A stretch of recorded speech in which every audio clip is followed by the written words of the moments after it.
second day of pretty steep losses on North American markets in what was a losing week on both sides of the border. In fact, the S&P and the NASDAQ snapped a 5-week winning streak. Now, the tech stocks really took the biggest hit this week. The NASDAQ down almost 5% over the last 5 days.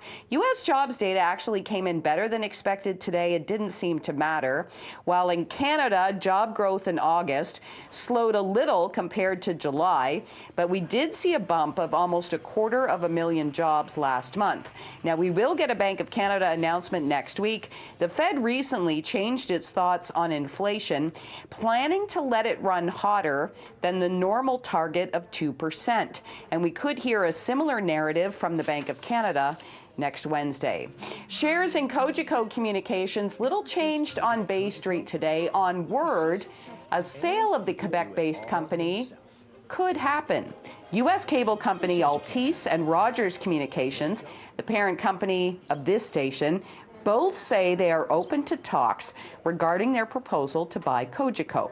Now, the willingness to talk comes after the O'Day family, which controls Cogeco, and independent members of both boards within that company rejected the unsolicited takeover bid earlier this week.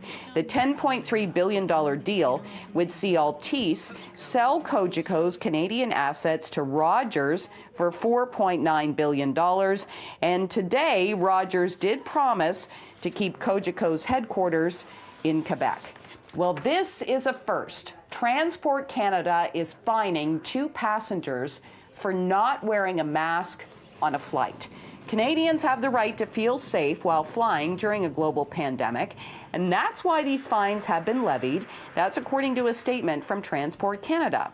Now, these are the first fines in Canada, and the 2 people involved, who were not named, refused to follow the direction from the air crew and wear face coverings during WestJet flights in June and July.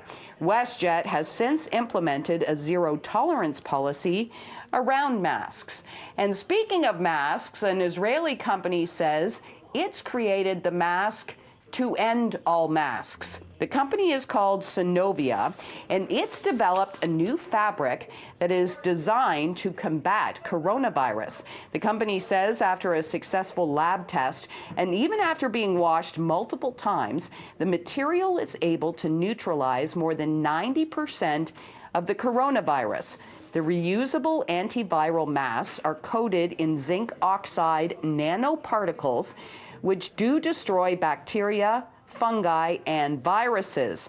Synovia, by the way, planning to go public on the NASDAQ at some point this year. Have a great long weekend. In the 680 Business Center, I'm Chris McCusker.